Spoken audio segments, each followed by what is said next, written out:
Hello and welcome to Britpart, the home of quality Land Rover parts. We're here in their workshop and we're talking to Paul Myers, who's the Britpart MD. Paul, you are not only professionally involved with Land Rovers, you're also an enthusiast as well. You've got Land Rovers of your own. What have you got and which one's your favourite? Well, my daily drive at the moment is a 90 Defender, which is great fun. I only live 6 miles from work, so it's really good fun. Yep. I've got a Range Rover as well, but my favourite is a 1971 two-door Range Rover.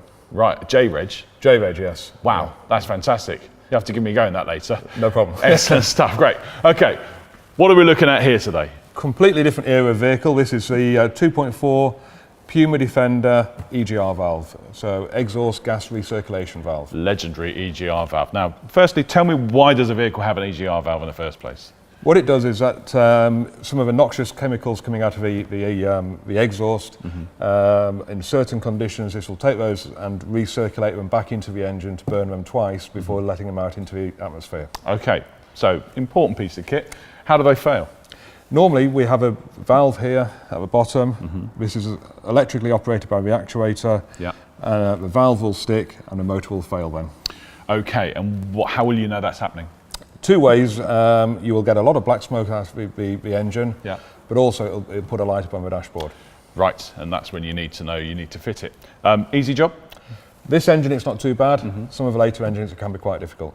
Okay, well, we're going to find out right now exactly how easy it is, because we're going to go over to the vehicle with Steve and Martin. Right, so in order to remove the EGR valve from the 2.4 TDCi, it's a fairly straightforward job. There's only 4 bolts and an electrical connector holding it on.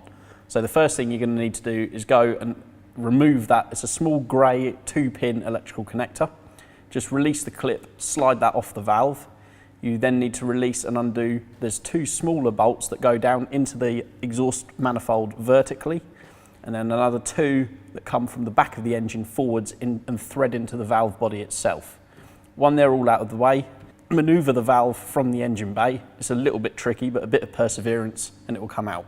And when it does come out, it will probably look like this, which is full of carbon, all gummed up with debris, and it's that carbon buildup that will stop the valve stem from moving and eventually damage, burn out the electrical motor and the modulator, which means the valve will fail either closed, like this one, or slightly stuck open.